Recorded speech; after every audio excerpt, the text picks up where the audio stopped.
Di kanal YouTube Rismon Sianipar Bali G Academy, Bang Rismon itu banyak membahas tentang perilaku-perilaku atau sesuatu hal yang belum diketahui publik tentang orang-orang yang bersama-sama dengan dia waktu menjadi penuduh ijazah Pak Jokowi, teman-teman. Setelah saya lihat-lihat, ada dua topik yang kemudian menjadi viral. Topik yang pertama adalah ketika Bang Rismon mulai cuit, teman-teman, bernyanyi soal orang-orang di belakang yang bermain dalam kasus ijazah Pak Jokowi.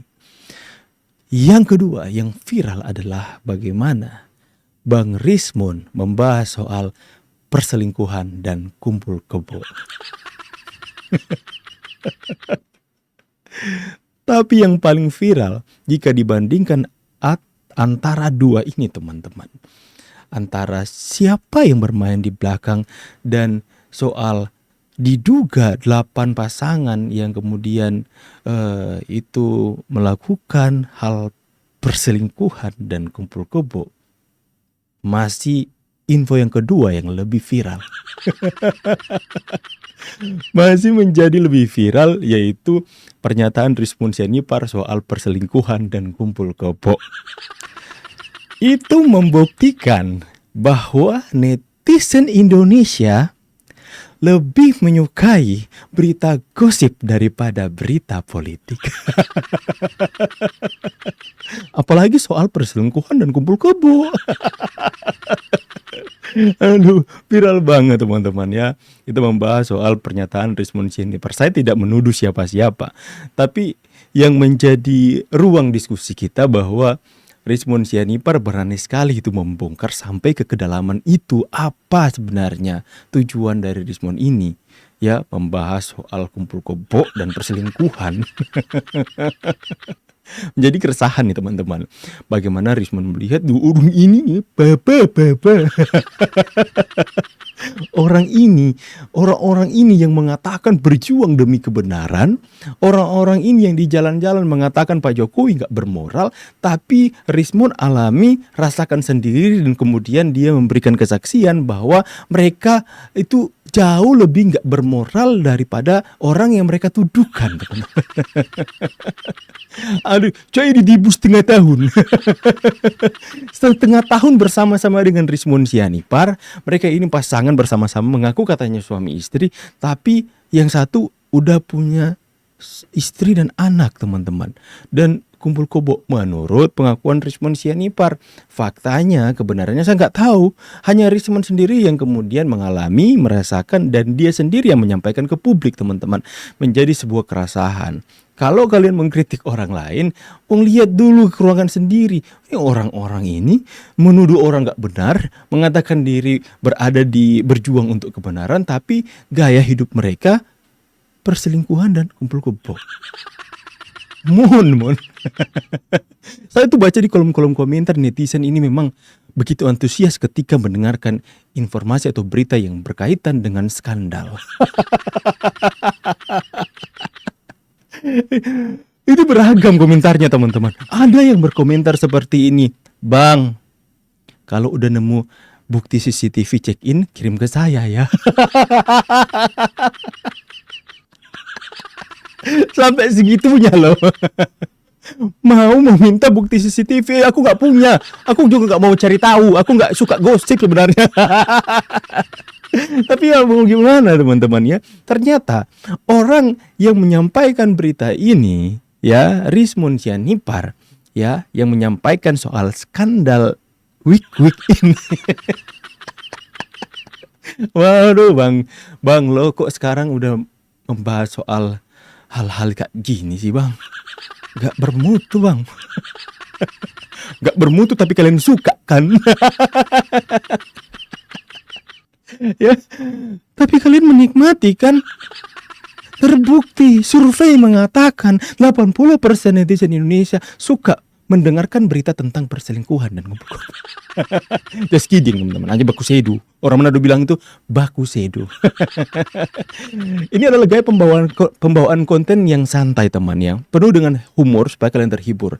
Tidak ada maksud dan tujuan saya untuk merendahkan, menghina seseorang. Ini hanya gaya pembawaan konten, kita bawa dengan cara yang humor supaya kita semua nggak tegang membahas berita-berita yang ada. Saya Vicky Himpong, semoga kalian semua selalu dalam keadaan yang sehat. Rismon Sianipar yang baru saja viral membahas skandal 8 orang berselingkuhan teman-teman. Ternyata menurut mantan hakim tinggi ya, dia mengatakan bahwa ada 2 yang akan menjadi saksi kunci di persidangan nanti. Yang pertama adalah rektor UGM, yang kedua adalah siapa? Rismon Sianipar. Karena menurut pandangan Bapak Hakim Tinggi ini teman-teman, Rismon Sianipar ini adalah sosok yang sangat penting ketika dulu bersama-sama dengan mereka memakai begitu banyak atraksi digital forensik, penelitian, keilmuan dan yang dia punya, dan kemudian mereka bersama-sama berkolaborasi dengan hal-hal tersebut teman-teman di sosial media, di media mainstream. Lantas kemudian belakangan Rismon Sianipar menyadari bahwa apa yang dia lakukan adalah sesuatu yang salah, sesuatu yang keliru, dan kemudian dia meminta maaf, bahkan dia merevisi buku-bukunya. Itu adalah saksi kunci ya. Orang-orang yang hari ini mendukung Rismon Sianipar dengan penelitian kepada Pak Jokowi, mengatakan ijazah Pak Jokowi triliunan itu palsu, masih mempertahankan keyakinan mereka bahwa ijazah Pak Jokowi adalah ijazah palsu. Padahal orang yang mereka ikuti, orang yang mereka puja-puja dan sanjung Rismon Sianipar ini dengan berbagai macam ilmu pengetahuan soal digital forensik, hari ini padahal sudah berbalik, tapi mereka masih kekeh, masih berkata berjuang demi moralitas, kebenaran. Tapi Rismon membongkar mereka nggak bermoral. Cemana ini? Bebe. aku lucu sekali. Ini Bang Rismon ini bahkan sampai di kolom komentar aku banyak bahkan udah banyak yang ngefans sama Bang Rismon loh teman-teman. Kita dengarkan dulu bagaimana penyampaian Hakim Tinggi dalam acara di media mainstream teman-teman. Itu ada di video monolog beliau, itu mengatakan asli. Yang terakhir video beliau, ijazah Pak Jokowi adalah asli. Jelas untuk itu. Apakah beliau nanti akan dipanggil sebagai saksi? Saya katakan beliau akan dipanggil sebagai saksi. Saudara Rismon juga mengatakan salah penelitian itu dan ijazah asli daripada Pak Jokowi kan. Itu harus saksi kunci nanti itu. Saksi kunci. Baik, saksi kunci. Ya, karena itu ada di video. Saksi kunci yang saya mau jaga-jaga nanti teman-teman ya. Ketika Rismon Sianipar sudah menjadi saksi kunci di pengadilan, yang saya takutkan ini teman-teman, jangan-jangan ya berita soal gosip ini dia bawa sampai ke pengadilan. Bahaya teman-teman. Tapi enggak lah ya teman-teman ya. Pasti Rismon Sianipar akan ditanya sebagai saksi. Bagaimana, kenapa Anda bisa berubah dari pandangan Anda yang begitu yakin tentang ijazah Pak Jokowi yang Anda katakan 11.000 triliun palsu, dengan berbagai macam atraksi teknologi yang Anda lakukan kemudian sampaikan, kemudian kenapa akhirnya Anda itu tiba-tiba mengkoreksi semuanya dan kemudian mengakui itu adalah sebuah kesalahan dan akhirnya mengatakan ijazah Pak Jokowi asli. Pasti akan ditanya seperti itu. Dan Rismon pun saya yakin sudah mempersiapkan segalanya teman-teman. Sudah mempersiapkan segala sesuatu, penjelasan secara ilmiah tentang bagaimana kekeliruan yang kemudian dia koreksi menjadi ijazah asli hari ini teman-teman.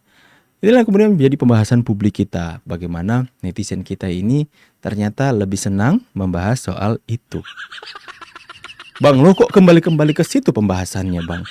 Karena itu kan yang kalian suka. Soalnya aku melihat teman-teman, Rismon membahas soal apa teman-teman ya, inventaris barang milik negara yang kemudian karena hal itu dia dilaporkan oleh Rosyuri. Itu nggak terlalu viral teman-teman. Rismon membahas soal bagaimana katanya Roy Suryo hanya mencari nafkah atau mencari uang dari satu podcast ke podcast yang lain. Acara itu nggak terlalu viral. Netizen nggak tertarik dengan hal itu. Apalagi ya Rismon bahas soal apa lagi teman-teman? Tulis kolom komentar. Pokoknya di channel Rismon Sianipar itu banyak membahas hal-hal terkait dengan mereka. Akan tetapi yang seketika booming ketika Rismon membahas soal skandal ini. Itu berarti bukan Rismon yang salah. kalian yang suka. Oke teman-teman semuanya ya. Jadi ini hanya joke saja teman-teman, lelucon saja supaya kalian semua terhibur. Tidak ada maksud dan tujuan untuk merendahkan seseorang teman-teman. Ini aja menjadi ruang pembahasan kita terhadap video-video yang beredar viral, pernyataan-pernyataan dari orang-orang yang hari ini menjadi kontroversi teman-teman ya. Kita mengikuti jalannya persidangan-persidangan yang ada. Bagaimana menurut pengamatan dari pengacaranya Bapak Jokowi bahwa Roy Suryo ini buying time ya, memperlama lah. Kemudian mengatakan adanya strategi-strategi untuk mengerjai Pak Jokowi untuk datang terus ke sidang. Ya pastinya hakim akan menilai dan hakim akan mengetahui pastinya trik dan trik mereka untuk menyusahkan Bapak Joko Widodo. Kita lihat saja bagaimana persidangan ke depannya. Tifa sudah menjadi kesatria, mengambil jalan samurai seperti yang dikatakan, untuk langsung masuk ke pengadilan, langsung uji segala sesuatu. Ketika ditawari RJ, Tifa menolak, saya mau untuk melawan. Itu yang menjadi apa teman-teman ya, hal yang kita nantikan. Semoga kebenaran cepat terbukti. Kalau enggak akan menjadi bola liar kemana-mana. Gak tahu Rismon ke depannya akan bahas apa lagi soal skandal ya. Gak tahu teman-teman ya, saya gak tahu. Silahkan tulis di kolom komentar pendapat tentang tanggapan Anda. Saya pamit dulu. See you on the next video. God bless. Bye guys.